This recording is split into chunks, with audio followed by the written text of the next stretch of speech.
मुलुकभर थप 3651 जनामा कोरोना पुष्टि, थप 22 जनाको मृत्यु। प्राधिकरणमा कुल मानलाई नियुक्त गर्ने प्रस्ताव मन्त्री परिषदमा लैजाने तयारी। कोरोना विरुद्धको खोप एक आपसमा सहयोग गर्न चिनिया राष्ट्रपतिको आग्रह। फेरि 1000ले घट्यो सुनको मूल्य। त्रिवीको लापरवाही, स्वास्थ्य मापदण्ड पालना बिनै 3 शिफ्टमा परीक्षा।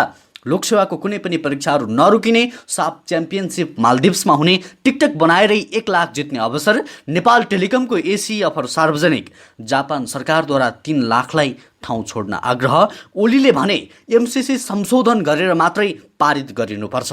जसपामा अब 35 जनाको कार्यकारिणी समिति रहने। महन्त ठाकुर अध्यक्षबाट बाहिरिए। कर्मचारी, सुरक्षाकर्मी र शिक्षकको नयाँ तलबमान स्वीकृत गर्ने मन्त्री परिषदको निर्णय। काम गुमाएका र समस्यामा परेका विद्यार्थीहरूलाई अस्ट्रेलियन सरकारले राहत दिने। परीक्षा सरेको सरी, विद्यार्थी र अभिभावकलाई भविष्यको चिन्ता। 1 वर्षमै फल्न थाले स्याउ, ढुवानी गर्न बारीमै हेलिप्याड।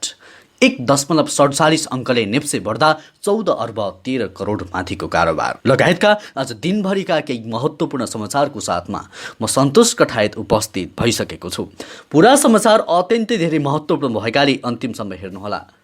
अन्तिमसम्म हेरी लाइक, कमेन्ट, सेयर अनि सब्सक्राइब गर्न नबिर्सिनुहोला। र कुन ठाउँ, कुन जिल्ला र कुन देशबाट यति बेला प्रत्यक्ष रूपमा समाचारलाई हेरिरहनु भएको छ कमेन्टमा जानकारी गराउनुहोला। समाचारको सुरुमा कुलमान घिसिङको प्रसङ्ग। सरकारले कुलमान घिसिङलाई विद्युत प्राधिकरणको कार्यकारी निर्देशकमा पुनः ल्याउने तयारी गरेको छ। ऊर्जा, जलस्रोत तथा सिँचाइ मन्त्री पम्फा भूषालले कुलमान घिसिङलाई नेपाल विद्युत प्राधिकरणको कार्यकारी निर्देशक नियुक्त गर्ने प्रस्ताव मन्त्री परिषदमा लैजाने भएकी छन्। मन्त्री भूषालले घिसिङलाई 3 बजे बस्ने मन्त्री परिषदको बैठकमा नियुक्तिका लागि ठाडो प्रस्ताव लैजाने तयारी गरेकी हुन्। प्रधानमन्त्री शेरबहादुर देउवाले उनको प्रस्ताव स्वीकार गरेको खण्डमा घिसिङले दोस्रो पटक प्राधिकरणको नेतृत्व सम्हाल्नेछन्। हालका कार्यकारी निर्देशक हितेन्द्र साक्यलाई भने ऊर्जा आयोगमा सरुवा गर्ने तयारी गरेको ऊर्जा मन्त्रालय स्रोतले जनाएको छ। दर्शकबिन, यो 3 करोड नेपाली जनताको लागि खुसीको खबर हो। पुनः विद्युत प्राधिकरणको कार्यकारी निर्देशकको रूपमा कुलमान घिसिङ फर्किँदै हुनुहुन्छ। र यो समयमा कुलमान घिसिङलाई मिस गर्ने कतिजना हुनुहुन्छ? यदि साँच्चीकै मिस गरिरहनु भएको छ भने कमेन्टमा आई मिस कुलमान घिसिङ भनेर सबैजनाले लेख्नुहोला। त्यसैगरी अब अर्को समाचार। लकडाउनको मोडालिटी परिवर्तन भएसँगै नेपालमा पुनः दैनिक कोरोना संक्रमितको संख्या तीव्र रूपमा बढ्न थालेको छ। मुलुकभर पछिल्लो 24 घण्टामा 3651 जनामा कोरोना संक्रमण पुष्टि भएको छ। स्वास्थ्य मन्त्रालयका अनुसार पछिल्लो 24 घण्टामा 16594 जनाको आरडीटी पीसीआर र एन्टिजेन विधिबाट परीक्षण गर्दा 3651 जनामा कोरोना संक्रमण पुष्टि भएको हो। मन्त्रालयका अनुसार 10445 जनाको आरडीटी पीसीआर विधिबाट परीक्षण गर्दा 2609 जना र 6149 जनाको एन्टिजेन विधिबाट परीक्षण गर्दा 1042 जनामा कोरोना संक्रमण पुष्टि भएको छ। यससँगै नेपालमा कोरोना भाइरस संक्रमितको कुल संख्या 7,87,006 पुगेको छ। त्यसैगरी अब अर्को समाचार। राष्ट्रिय परीक्षा बोर्डले कक्षा 12 को परीक्षा साउन 31 गतेदेखि गर्ने भनेर सूचना जारी गरे पनि बेसराज उपाध्याय गत साउन 15 गते परीक्षा दिन कैलालीबाट काठमाडौँ आए। परीक्षा हुन्छ भन्ने थाहा पाएपछि ताप्लेजुङबाट विनिता शर्मा पनि काठमाडौँ आइन्। परीक्षामा लेख्न तयार भएका उनीहरू राष्ट्रिय परीक्षा बोर्डको यो निर्णयले निराश भएका छन्। समयमै परीक्षा दिएर उच्च शिक्षा अध्ययन गर्न तयारी गर्ने सोच बनाएका बेसराजले परीक्षा फेरि स्थगित भएपछि आफू तनावमा भएको बताएका छन्। समयमै परीक्षा हुन नसक्दा भविष्य नै अन्यलमा भएको उनको भनाइ छ। बेसराजले भने समयमै परीक्षा नहुँदा भविष्यमा आउने अवसरहरू छुट्छन् कि भन्ने चिन्ता बढ्न थालेको छ। दर्शकबिन, यस विषयमा तपाईको धारणा के छ? कृपया कमेन्ट बक्समा जानकारी गराउनुहोला। त्यसैगरी अब अर्को समाचार। कोरोना विरुद्धको खोपको उपलब्धताका लागि चिनिया राष्ट्रपति सी जिनपिङले अन्तर्राष्ट्रिय समुदायसँग आग्रह गर्नुभएको छ। उहाँले विश्वका देशहरूलाई यो खोप एक आपसमा सहयोग गर्न र आपसी सहयोगका लागि अघि बढ्न अपिल गर्नुभएको हो।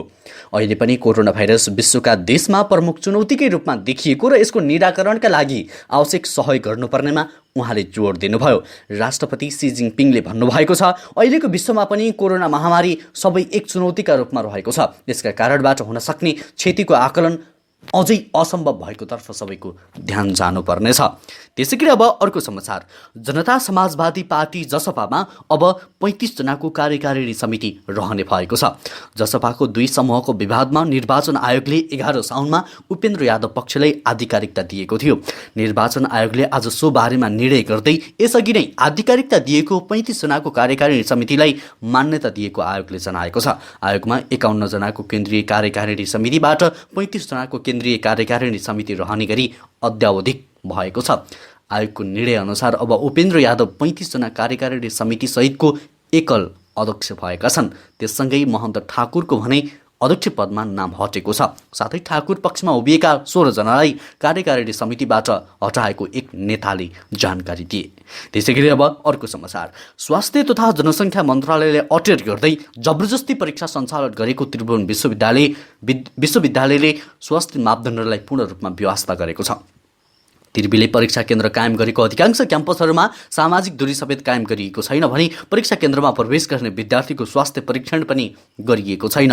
विद्यार्थीले मास्क लगाएको छ कि छैन भन्नेमा सामान्य हेक्का समेत राखिएको छैन। त्रिवीको परीक्षा लिएरै छाड्ने ढिपीलाई विद्यार्थी नेताहरूले विरोध जनाएका छन्। पाटन संयुक्त क्याम्पस नेपाल विद्यार्थी सङ्घका विद्यार्थी नेता तारा शर्माले यस्तो अवस्थामा परीक्षा सञ्चालन गर्नु त्रिवीको गलत नियत भएको आरोप लगाउनुभयो। उहाँले भन्नुभएको छ कि त स्वास्थ्य मापदण्डलाई कडाइका साथ पालना गरी परीक्षा सञ्चालन गर्नु पर्यो कि अनलाइन वा अन्य वैकल्पिक विधिबाट परीक्षा सञ्चालन गर्नु पर्यो। दर्शकबिन, परीक्षा सञ्चालन गर्दा स्वास्थ्य मापदण्डलाई विशेष ख्याल दिनुपर्नेमा लापरवाही गरिएको छ। यस विषयमा त्रिवीलाई के भन्न चाहनुहुन्छ? तपाईको अमूल्य सुझाव कमेन्ट बक्समा लेख्नुहोला। त्यसैगरी अब अर्को समाचार, ई कमर्स कम्पनी ग्याम्पूले टिकटक प्रयोगकर्तालाई लक्षित गर्दै वर्षकै ठूलो टिकटक प्रतियोगिता ग्यापु टिकटक हिरोज सुरु गरेको छ। यस प्रतियोगिताका लागि निशुल्क रजिस्ट्रेसन गर्न सकिनेछ। ग्याम्पूका बिजनेस डेभलपमेन्ट हेड अभिमन्यु शर्माका अनुसार आफ्नो इच्छा अनुसार जुनसुकै किसिमको भिडियो बनाएर सहभागी हुन सकिनेछ। यसका लागि सहभागीले ग्यापुको वेबसाइटमा गएर टिकटक हिरोजको ब्यानरमा क्लिक गरी रजिस्टर भन्ने अप्सनमा गएर आफ्नो सहभागिताका लागि फारम भर्नुपर्ने हुन्छ, अथवा सहभागीले ग्यापुको मोबाइल एपबाट पनि फारम भर्न सक्नुहुनेछ। त्यसैगरी अब अर्को समाचार, सत्तामा हुँदासम्म कुनै पनि हालतमा एमसीसी पारित हुनुपर्ने बताउँदै आएका एमाले अध्यक्ष केपी शर्मा ओली युटर्न भएका छन्। सत्ताबाट बाहिरिएसँगै उनले एमसीसी संशोधन गरेर मात्रै पारित हुनुपर्ने बताएका छन्। पार्टीको सोमबार बसेको केन्द्रीय समिति बैठकलाई सम्बोधन गर्दै ओलीले एमसीसी संशोधन सहित पास हुनुपर्ने बताएका हुन्। उनले बरु सत्तारूढ दल नै एमसीसी बारे बोल्न नसकेको समेत बैठकमा बताए। त्यसैगरी अब अर्को समाचार, आज बालुवाटारमा बसेको मन्त्री परिषद बैठकले निर्णय गरेको सरकारका प्रवक्ता ज्ञानेन्द्र बहादुर कार्कीले जानकारी दिएका छन्। सबै तहका निजामती कर्मचारी, नेपाल सेना, नेपाल प्रहरी, सशस्त्र प्रहरी, नेपाल स्वास्थ्य सेवा, संसद सेवा, सामुदायिक विद्यालयका शिक्षक, प्रदेश तथा स्थानीय तहका सबै कर्मचारी साउन 1 गतेदेखि लागू हुने गरी नयाँ तलबमान स्वीकृत गर्ने निर्णय भएको प्रवक्ता कार्कीले जानकारी दिएका छन्। त्यसैगरी अब अर्को समाचार, अस्ट्रेलियालाई हाल कोरोनाको नयाँ भेरिएन्टले समस्यामा पारेको छ। अधिकतम सावधानी अपनाउँदा पनि डेल्टा भाइरसको प्रकोप सिङ्गो अस्ट्रेलियामा फैलियो। यसको प्रभाव न्यूनीकरणका लागि न्यू साउथ वेल्स, भिक्टोरिया र क्विन्सल्यान्ड लगायतका राज्यले लकडाउन समेत गरे। अध्यापन विभागको पछिल्लो तथ्याङ्क अनुसार करिब 60,000 नेपाली विद्यार्थी अस्ट्रेलियामा उच्च शिक्षा अध्ययनरत छन्। तर लकडाउन र कोरोनाका कारण सधैँ मारमा पर्ने विद्यार्थीलाई यसपटक राज्यले राहत दिने भएको छ। 1.5 वर्षदेखि अन्तर्राष्ट्रिय विद्यार्थीको प्रवेशमा रोक लगाएपछि कामदारको अभाव भोग्दै आएका विद्यार्थीले मनग्गे काम पाएका छन्। यसैबीच सरकारले सेन्ट्रल लिङ्क मार्फत काम गुमाएका र समस्यामा परेका विद्यार्थीलाई आवश्यक राहत प्रदान गरिरहेको छ। त्यसैगरी अब अर्को समाचार, उत्तरी गोर्खाका नामरुङमा बेर्ना सारेको 1 वर्षमै स्याउ फल्न सुरु गरेको छ। गण्डकी प्रदेश सरकारले किसानको आय आर्जन वृद्धिका लागि गत वर्ष अनुदानमा वितरण गरेको इटालियन जातको उन्नत बेर्ना वितरण गरेको थियो। सुमनुब्री गाउँपालिका 4 स्थित नामरुङको पोरमा लगाएको करिब 4,000 बोटमा स्याउ फल्न थालेको वडा अध्यक्ष पेमा डुन्डुप लामाले जानकारी दिए। चुमनुब्री किसान समूहलाई गत वर्षको असारमा प्रदेश सरकारले उपलब्ध गराएको इटालियन जातको गोल्डेन फुजी गाला र रेड डेलिसियस र किङ डेलिसियस जातका बिरुवाले एकै वर्षमा राम्रो उत्पादन दिन थालेको छ। त्यहाँ उत्पादन भइरहेको गोल्डेन फुजी गाला, रेड डेलिसियस र किङ डेलिसियस नेपाली बजारमा प्रति केजी 300 देखि 500 सम्ममा बिक्री हुँदै आएको छ। चुम नुब्री किसान समूहले पहिलो पटकको उत्पादन गरिएको इटालियन जातको स्याउ गोर्खा र छिमेकी जिल्लामा प्रति केजी 250 रुपियाँमा बिक्री गर्ने लक्ष्य राखेको छ। त्यसैगरी अब अर्को समाचार, लोकसेवा आयोगका परीक्षाहरू नरोकिने भएका छन्। कोरोना भाइरसको महामारी बढ्दो अवस्थाले मध्यनजर गर्दै सरकारले कक्षा 12 को परीक्षा रोकेको भए पनि लोकसेवाको परीक्षा भने नरोकिएको जनाइएको छ। लोकसेवा आयोगले तालिका प्रकाशन भइसकेकाले उक्त परीक्षाहरू निर्धारित समयमै हुने जनाएको छ। कतिपय परीक्षाहरू सञ्चालनमै रहेकाले त्यसले निरन्तरता पाउने र बाँकी परीक्षाहरू पनि निर्धारित समयमै हुने आयोगको भनाइ छ।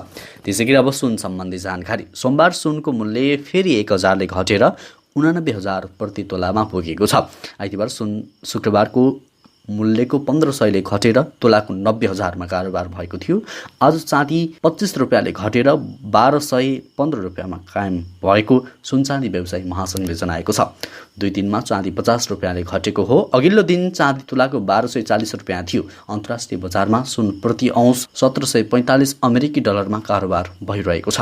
त्यसैगरी अब अर्को समाचार, नेपाली काङ्ग्रेसका सभापति शेरबहादुर देउबा नेतृत्वको संयुक्त सरकारले यसअघिको सरकारले घोषणा गरेको चुरे क्षेत्रको उत्खनन गरी ढुङ्गा, गिट्टी, बालुवा निर्यात गर्ने कार्यमा रोक लगाउने भएको छ।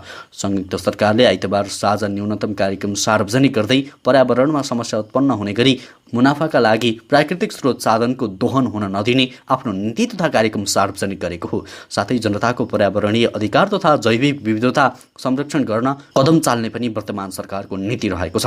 त्यसैगरी अब अर्को समाचार, 13औं संस्करणको साफ च्याम्पियनसिप फुटबल प्रतियोगितामा मालदिप्समा हुने भएको छ। साफको कार्यकारी समितिले आगामी अक्टोबर 1 देखि 13 सम्म प्रतियोगितामा मालदिप्समा आयोजना गर्ने निर्णय गरेको छ। साफ आयोजना गर्न नेपालले पनि प्रस्ताव पेश गरेको थियो। दुवै देशको प्रस्ताव अध्ययनपछि साफले मालदिप्सलाई आयोजक छानेको हो। पछिल्लो पटक सन् 2008मा मालदिप्समा साफ आयोजना भएको थियो। त्यतिबेला श्रीलङ्का र मालदिप्सले संयुक्त प्रतियोगिता आयोजना गरेका थिए, जसको उपाधि मालदिप्सले जितेको थियो।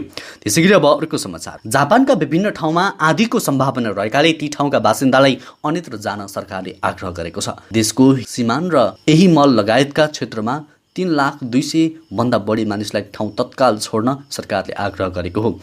आँधीको खतराका कारण जापानी एयरलाइन्सका त्यस क्षेत्रका 63वटा उडान रद्द भएका छन् भने अरू उडान अनिश्चित रहेका छन्। अहिले आउन लागेको निकै शक्तिशाली भएकाले धेरै क्षति हुन सक्ने अनुमान समेत गरिएको अधिकारीहरूले जनाएका हुन्। त्यसैगरी अब शेयर सम्बन्धी जानकारी, आज शेयर बजार नेप्से परिसूचक 1.47 अङ्कले बढेर 3109.60 को बिन्दुमा कायम भएको छ। आज दिनभरिमा 224वटा कम्पनीको 2,93,93,649 किता शेयर किनबेच हुँदा 14 अर्ब 13,73,38,000 रुपियाँको शेयर कारोबार भएको छ। आज सबैभन्दा धेरै अरुण भ्याली हाइड्रोपावर कम्पनीको शेयर कारोबार भएको छ भने कम्पनीको 67,48,00,000 रुपियाँको शेयर कारोबार भएको छ। अपर तामाकोसीको 58,49,00,000 रुपियाँको शेयर कारोबार भएको छ। त्यसैगरी अब अर्को समाचार, नेपाल टेलिकमले एसीई उत्तीर्ण गरेका विद्यार्थीलाई ध्यानमा राख्दै एसीई अफर सार्वजनिक गरेको छ। गत वर्ष जस्तै टेलिकमले यस वर्षको अफर अन्तर्गत एसीई उत्तीर्ण गरेका विद्यार्थीलाई निःशुल्क सिम कार्ड र डाटा, भोइस र एसएमएस सुविधा दिएको हो। टेलिकमले पुरानो तथा नयाँ सिममा उक्त अफर उपलब्ध हुने जनाएको छ, जसमा 30 दिनसम्म प्रतिदिन 100 MB data, 10 minute call, 10 SMS प्राप्त हुने टेलिकमका प्रवक्ता राजेश जोशीले जानकारी दिएका छन्। हवस् त दर्शकवृन्द, आजको लागि केही महत्त्वपूर्ण समाचारको सिलसिला यति नै। हरेक दिन बिहानै ताजा अनि सत्य समाचारको लागि हाम्रो युट्युब च्यानल इन्फो खबरलाई अहिले नै सब्स्क्राइब गर्नुहोला। हवस् त, अहिलेलाई भने म लगायत हाम्रो सम्पूर्ण टिमलाई बिदा दिनुहोस्। तपाईँको आजको दिन उत्कृष्ट